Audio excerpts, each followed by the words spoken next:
Hello everyone, నేను మీ doctor Ashwini, infertility specialist 49 Rajahmundry.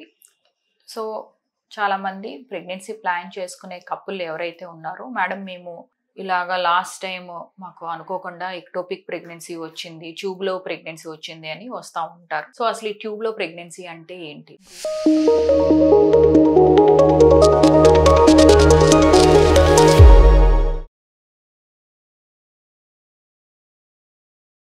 ట్యూబ్లో ప్రెగ్నెన్సీ అంటే మనకి యూజువల్గా యుట్రస్లో వస్తుంది ప్రెగ్నెన్సీ.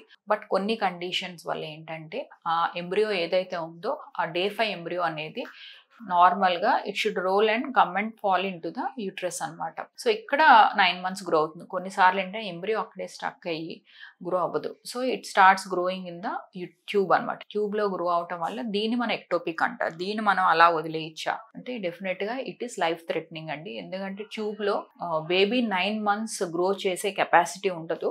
ఇదేంటంటే ట్యూబ్ ఏదైతే ఉందో, ఎక్కడైతే ఇంప్లాంట్ అయిందో అక్కడ ట్యూబ్ పగిలే అవకాశాలు ఉంటుంది, ఇది రప్చర్ అయ్యే అవకాశం ఉంటుంది. తర్వాత హెవీ బ్లీడింగ్ అనేది చూస్తూ ఉంటాం. ఈవెన్ పేషెంట్స్ షాక్లోకి వెళ్ళే ఛాన్సెస్ కూడా ఉంటాయి. సో ఇది ఒక ఎమర్జెన్సీ సిచ్యువేషన్ కింద క్రియేట్ అవుతుంది. సో అసలు ఈ ట్యూబ్లో ప్రెగ్నెన్సీ ఎందుకు రావాలి, కారణాలు ఏంటి అని అడుగుతూ ఉంటారు. సో ట్యూబ్లో ప్రెగ్నెన్సీ రావడానికి కారణం ఒకటి, ఏమన్నా ప్రీవియస్గా వాళ్ళకి ఏమన్నా ఇన్ఫెక్షన్స్, సో క్రానిక్ ఇన్ఫెక్షన్స్ ఏమన్నా ఉన్నా కూడా ఏమవుతుందంటే ఆ ట్యూబ్ యొక్క ఫంక్షన్ తగ్గి దానికి నార్మల్గా ఉండాల్సిన ఫ్లో ఏదైతే ఉందో తగ్గటం వల్ల సో ప్రెగ్నెన్సీస్ ట్యూబ్లో వచ్చే ఛాన్సెస్ ఉంటాయి.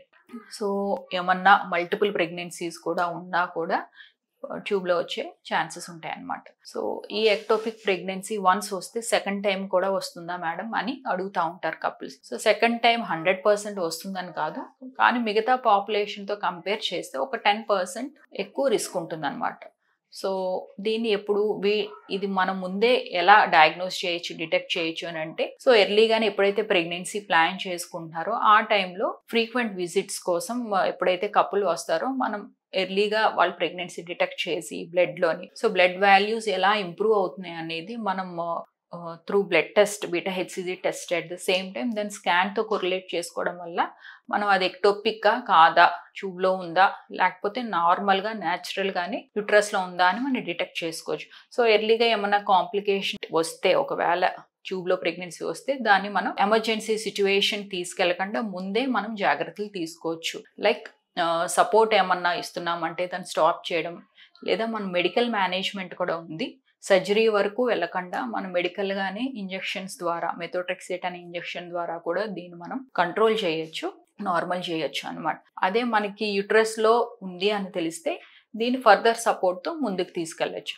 సో దట్ వీళ్ళు ఇన్ఫర్టిలిటీ ఇష్యూ ఏదైతే ఉందో వీళ్ళు సాల్వ్ చేసుకోవడానికి ఉంటుంది. సో ఇలా ఏమన్నా మీరు ప్రీవియస్గా ఎక్టోపిక్తో బాధపడితే, సో ఎవరైతే కపుల్ ఫిమేల్ పార్ట్నర్ ఎవరైతే ఇలా ప్రీవియస్ హిస్టరీలో ట్యూబ్ ప్రెగ్నెన్సీతో ఏమన్నా బాధపడి ఉంటే, సో డెఫినెట్గా మీ దగ్గరలోనే ఇన్ఫర్టిలిటీ కన్సల్టెంట్ని కన్సల్ట్ అవటం, లేదా రాజమండ్రి ఫర్టిలిటీ సెంటర్ 49కి వచ్చినా కూడా సో మనం నెక్స్ట్ ఎలా ప్రొసీడ్ అవ్వాలి అనేది ప్లాన్ చేసుకోవచ్చు. Thank you so much.